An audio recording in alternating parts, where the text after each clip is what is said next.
today I'm going to share with you some tips for 2019 to improve your watercolours, so keep watching.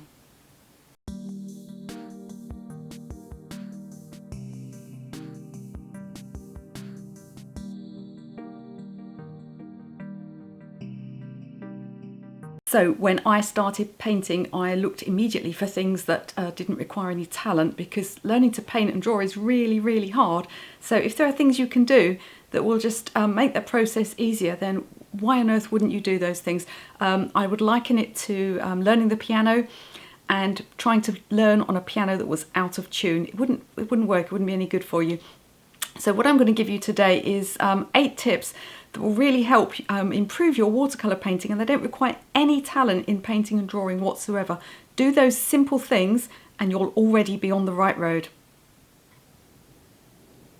So tip number 1 is to always clean your paints up after you finish a painting. So what I do is I always clean my palette as soon as I finish a painting. So obviously your palette gets in a mess, but don't let that go on for weeks, months. So many times I walk around my art classes and people are just mixing colours in dirty palette wells. So here's one of mine. They don't always look this clean, they really don't. But I do make sure I clean them every time I finish a painting. It's just good practice. So when you finish that painting, you're clearing up, you're wiping the table down, you're emptying the water jars.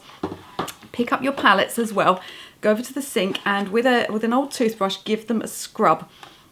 Now I tend to use tube paints and I let them set, so if you let your paints set like that, you can scrub on the surface and get them pretty clean to start again. The same thing goes if you use pan paints. Obviously if you've got sticky wet paint and it's all mucky, you'll have to throw it away, but do clean your palettes up after you finish each painting. Tip number 2 is to use a decent paintbrush. So if you're trying to paint with something like this, I'm trying to get it in focus there for you, you're not going to have a very good result. Now this is my favourite brush. I use this probably about 80% of my painting. I'm just moving it around so the camera lens picks it up. You don't need a very expensive Kolinsky sable brush. Don't even get me started on the whole animal cruelty thing, because I'll be off for hours. This one's a synthetic brush. It's got a nice point. It holds a nice amount of water. It's about a size 10.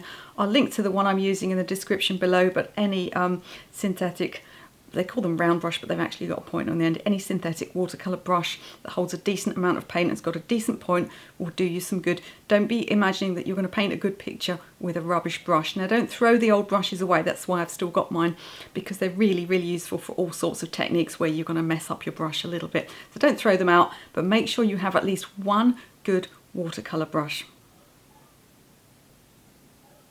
Tip number 3 is to make some colour charts. Now you can get all sorts of different colour charts. I teach whole day courses and even longer than day courses on colour mixing and colour charts.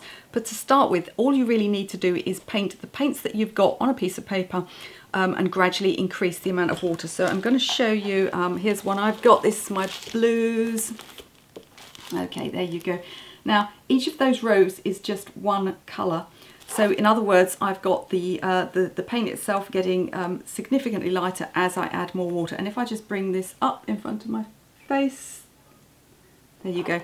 You can see all the different blues and all the different levels of water. So imagine if I was painting daffodils, for instance, and I wanted to know which colour yellow I should use. Well, here are my yellows. Okay. So it just makes things so much easier. You cannot see what a colour looks like from the little swatch of colour on the tube. They're often massively inaccurate. You also can't tell what a colour will look like when it's watered down. If I just take one of my pinks out of here, pinks and reds, if we have a look at these here, if you notice the reds here, you know, this dark red, and as it's watered down, it's now a very light pink. So you just can't tell what that's going to be like until you actually make a chart of it. So if you do nothing else in terms of colour charts, if you don't make any more complex colour charts, then just make those simple ones of each colour. I will be making more videos on colour charts and colour mixing because I'm a bit of a pigment freak. But for now, all I want you to do is just to get each of your paints and paint them on a piece of paper. with more water going along the line. Now, what I would do is group them together. So if you've got some blues or some greens and some pinks, group those colours together so that you can see, you know, if you've got a red and you want to mix a purple, you need a nice pinky red. So which one looks the most pink? And you'll be able to tell that by comparing them. So group your colours together, paint them on a little piece of watercolour paper, put them in a folder, and you're good to go. So tip number 4 is to change your water more regularly. Now, you've heard this hundreds of times before, and you're saying to yourself, well, I already know this, and I know that you already know this, but do you do it? Because I walk around my art classes and often people ask me very difficult questions about composition and colour mixing. I really have to think hard and make sure that I can help those people. And nobody knows everything. I don't know everything. But sometimes the questions they ask me are just so simple, and often it's to do with their colours being muddy. Now, we've already spoken about keeping your palettes clean. Often they'll say to me, oh, I can't get why are my colours never very bright, and you know, it just doesn't look clear. And I look at their water jar and it looks like soup. So you really must change your water more often. If you're working at home and you've got the luxury of space, then 2 water jars is the thing. So one for the initial rinse of the brush and then one for cleaner water. Now, if you're going between colours, so between opposite colours, for instance, you're going from red to green, you have to change that water even if it's only slightly pinkish. Be really, really clear about this. Now, if you were going from blue to green, it's not such a big deal because blue is one of the components of green. But if you're going for those colour opposites, you know, if you've been painting with purple and you're now painting with yellow or orange or something that's completely on the other side of the spectrum, you really must change your water. When you've got opposite colours like red and green, what happens is the opposite colour will neutralise the other colour. So whichever colour you're going on to, you're just going to find you've made it really, really muddy. So if you're painting green or blue, you don't want any red in your water whatsoever, and vice versa. So be more strict with yourself and change your water jars more often. Now, I'm fully aware that some people have mobility problems and they might be elderly, and maybe you've got arthritis, you get nicely settled in your chair and you're like, well, Michelle, I'm not going to be running up to the sink every 30 times in an hour. So I've got a solution for you. What you do is you get one of those great big cartons that had, plastic cartons that had milk or orange juice in, give it a good wash out. Make sure you fill it up before you start painting. Use a smaller water jar, even maybe one of those little plastic food containers rather than a full big jar of water, and put a bucket next to you where you're working, and then you can just keep refilling from your big container and then tipping into the bucket, and then you've only got one thing to empty or get someone to empty for you at the end of the day. But you really must find a way of keeping your water clean. Tip number 5 is to stretch your paper. Now, if you have a look on YouTube or on Google, you can find loads and loads of people telling you ways of avoiding stretching paper. You can find out things to do with staples and different thicknesses of paper to use. And you can find out ways of flattening your paper after you didn't bother to straighten it and it's now all wiggly and bumpy and it looks a big old mess, and you can do things with water sprays and heavy weights and things. But for goodness sake, why on earth would you bother? By the time you've read all that nonsense, you could have just stretched your paper. It is so fast and so easy, and I do not know why people make such a big fuss about it. I'm not here to have a rant on paper stretching. I will be doing that in a later video, just trust me on that. I will also be doing a video that will explain to you exactly how to stretch your paper. But meantime, here it is, nice sheet of stretched paper for me to work on. So find out how to stretch your paper. If I haven't, by the time you watch this video, if I haven't made a video myself, there are lots of others online. If you're looking at some video and it's telling you to soak things in vats of water for 15 minutes, or something really long-winded and complicated, you don't need to do that. I will be doing a video soon on the technique that I was shown. I guarantee if you start making a cup of tea, I can stretch a sheet of paper faster. It is the best surface to work on. It's not just a matter of aesthetics. It will actually improve the way you apply the paint to the paper and make it easier for you to have a good result. Tip number 6 is to use decent paints. So by decent, I don't mean that you have to go out and spend, what it would be in English money, it would be £15 probably on a tube of Daniel Smith paints. They're great paints. But when you're starting out, you absolutely do not need to be spending a ton of money on very expensive tubes of paint, because you're going to make a lot of mistakes and you'll be frightened to put too much out on your palette. So I'm not telling you that you need to spend a fortune on paints by any means, but what you do need is paints that are good enough quality that they don't massively negatively affect the work that you're producing. And if you've got really cheap paints, they'll be full of fillers and chalk, and they will never look bright and they will never glow, and you're just sabotaging your results right from the very beginning. So I'm going to give you some brands that you can try, and these are what they would call student quality paints. So you've got artist quality and you've got student quality. Student quality are absolutely fine for beginners. You can use them for years, don't worry about it. What you want to avoid, however, are what I would call drugstore paints. And that's an American term, obviously. In England, we would say paints that you bought from a stationer's, somewhere like WH Smith's, somewhere like that.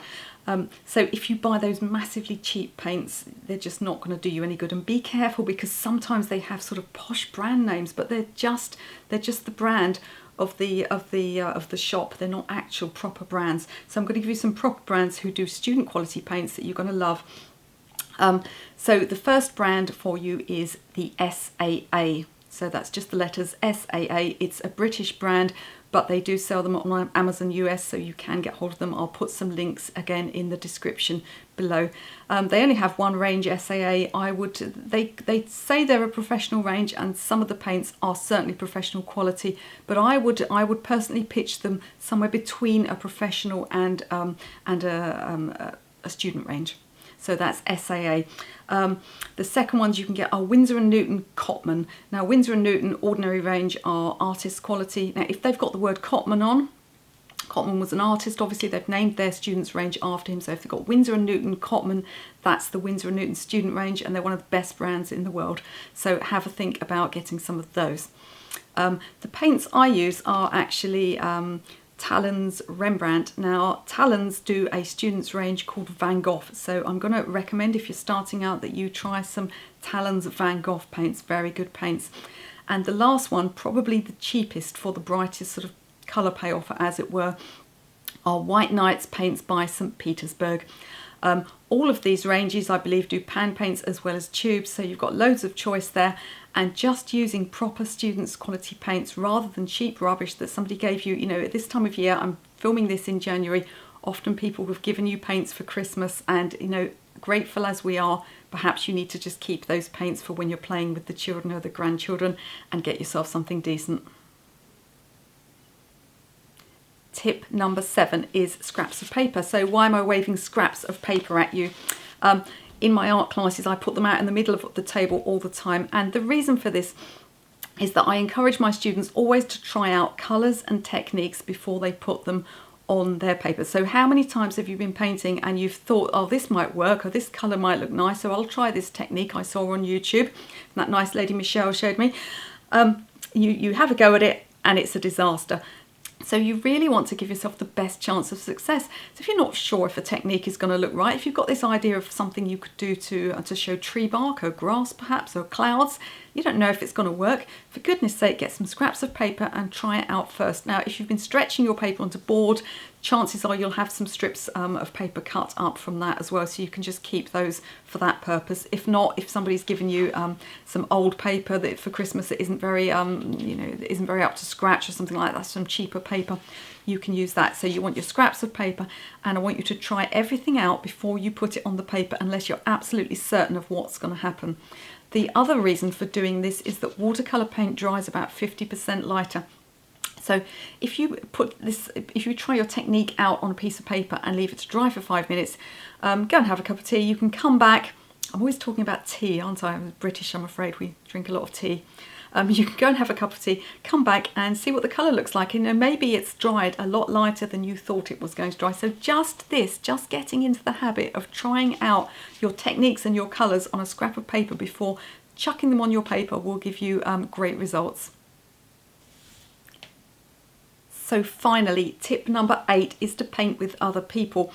So it's not really a painting tip at all, is it? But it's so important to share with other people and to paint with other people and to have that interaction with other people in the art space. So I'd advise you to join an art club, join an art class. If you can't afford a class, there are places where people just meet up and do arts and crafts. If there's nowhere near you, think about starting something. You know, if you're living in some rural community in America and you haven't got, you know, a whole load of facilities there, what about just getting together with a few of your friends? You know, they don't even have to be painting. Maybe they're doing crochet and you're making artwork. Just to be with other people when they're being creative and to get feedback on the work that you're doing is, I can't tell you how important it is. Now, if you don't even have that option of getting together with other people, then I advise you to make use of things like Facebook groups. So I've got a Facebook group you can join, the link's in the description, but there are lots of others too, and whatever sort of painting you like to do, you know, if you're interested in flower paintings or oil paintings or watercolor painting, there'll be a group for you. And you can share your work, and most of these groups on Facebook are what they call closed groups, which means that the other people in the group can see your work, but it's not out there on the whole of the internet for everyone to look at. So you don't have to worry that people you work with or other people in your family are going to see this. Just check that the group says closed group, and only the people in the group will see that post. Now, there's always bad people online, and there's always idiots that will have a go at you and sort of take the mickey. But if you're in a good group, what you'll find is there are moderators and admins, and they will kick those people out fast. And I absolutely assure you, if you're in my Facebook group and anybody says anything mean to you about your work, they will be out fast, because there is a big difference between constructive criticism and people that are genuinely trying to help you, which is good, and people that are just having a go. And I won't tolerate it. Don't mess with me. I know Kung Fu. You think that's a joke. Okay. In my Facebook group, you're not going to have those problems, and in lots of other Facebook groups, you won't have those problems too. So the last thing I'm telling you today is to find a way to paint with other people and to share your work with other people and to get feedback from other people, whether they are online or in the real world. So if you haven't subscribed yet, please do hit the red subscribe button. Please hit the like button if you liked this this video, because it helps tell YouTube that that I'm doing okay. I will have lots more tips and techniques videos coming up for you this year, and also art business advice. So please do subscribe.